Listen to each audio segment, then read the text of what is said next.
So what we have on the back on page 2, I made a little chart, and as you see on the video, I have some information covered up. So for example, if I told you the ratio of the corresponding sides was 3 to 5, I would want you to be able to fill in all 3 of the other ratios.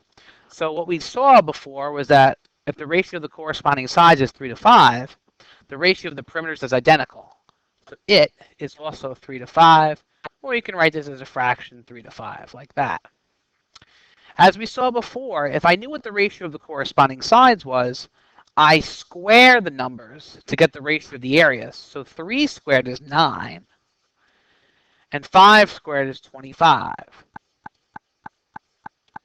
Something to notice here, 9 over 25 and 3 over 5 are not equal. 9 over 25 doesn't reduce because 9 only goes in, 3 is the only number that goes into 9, and 5 is the only number that goes into 25. This is completely reduced and good to go. The ratio of the corresponding angles has nothing to do with any of these numbers. It's always 1 to 1 because corresponding angles are equal. All right, so for example, in the second, I'm going to tell you that the ratio of the perimeters is 7 to 9, and I would like you to pause the movie and try to fill in the ratio of the corresponding sides, the ratio of the areas, and the ratio of the corresponding angles. So please pause the movie and try to fill in this box, and this box.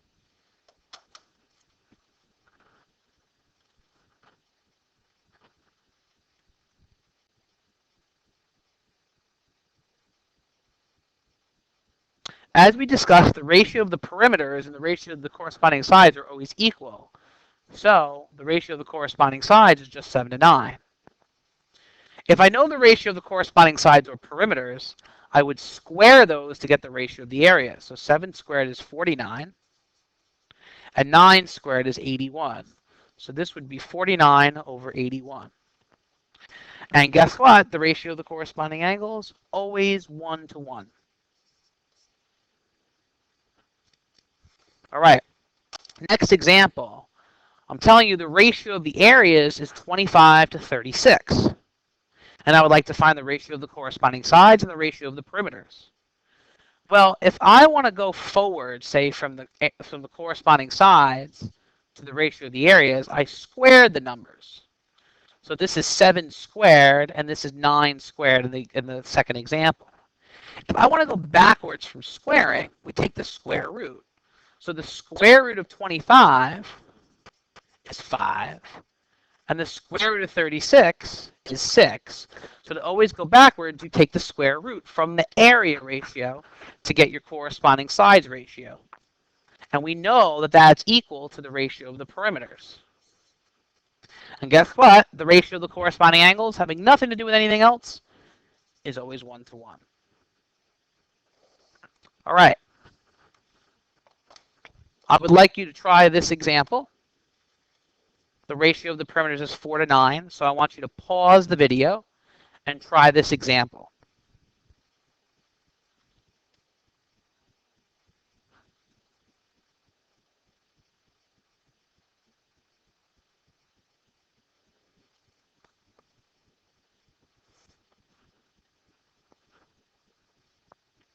Okay, ratio of the perimeters is 4 to 9. That automatically makes the ratio of the sides, corresponding sides, 4 to 9. We know they're the same. The ratio of the areas, to go from sides to areas, you square. So 4 squared is, so it's 4 squared to 9 squared, which is 16 to 81 as your final answer, or as a fraction, 16 over 81. And then the ratio of the corresponding angles, 1 to 1 again, never changes.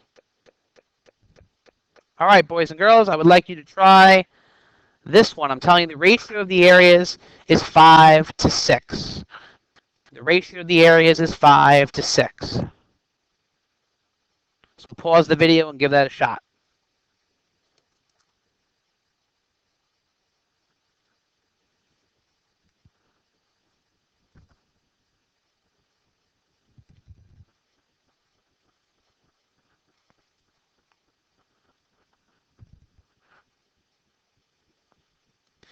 You might have found this tricky because these two numbers don't have square roots. Because remember, if I start you here, just like in this problem, you have to go backwards and take the square root to get to here.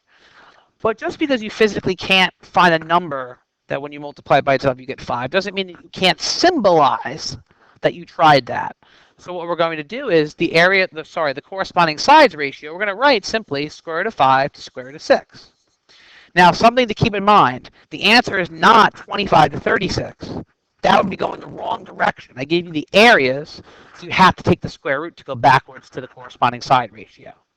Since that's the ratio of the corresponding sides, the ratio of the areas, the ratio of the perimeters is also square root of 5 to square root of 6. And guess what? The ratio of the corresponding angles, always 1 to 1. All right.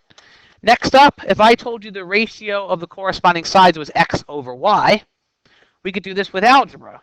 So the ratio of the perimeters is identical. You could write x colon y, or you could write x over y. Either one and both are acceptable. For the ratio of the areas, you take the corresponding sides ratio and square it. So you would write x squared to y squared, or you can write this as a fraction. Notice again that doesn't simplify. That's not like the squareds can cancel. This is its own answer. It doesn't simplify. And the ratio of the corresponding angles, again, always 1 to 1. All right, so I would like you to try, so pause the video and try this one, where the ratio of the areas is A to B. The ratio of the areas is A to B. So pause the video and try that one, please.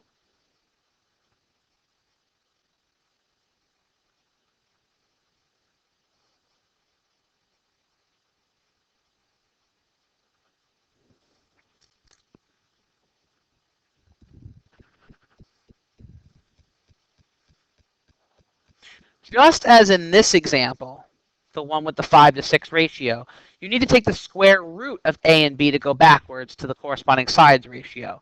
So you could have had either square root of A over square root of B, or square root of A colon square root of B. Either one of those would be acceptable.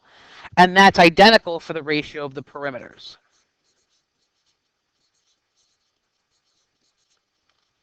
Okay? And as we've been saying, the ratio of the corresponding angles is always 1 to 1. Now for the last one, it's kind of a trick question.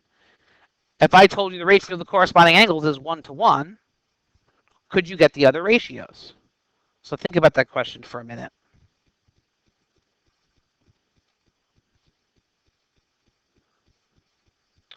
Well, if you notice, in every single case, the ratio of the corresponding angles is 1 to 1.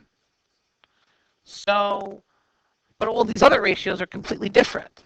So the answer for here is we don't have enough information to get any of this, because in every pair of similar triangles, the ratio of the corresponding angles is 1 to 1. So we don't have any information about the sides or the areas of the perimeters, and we can't answer the question. So it's kind of a trick question to test really if you understand this idea of it doesn't matter what goes in these 3 boxes, the answer is going to be 1 to 1. And you can't go backwards if you know the ratio of the corresponding angles.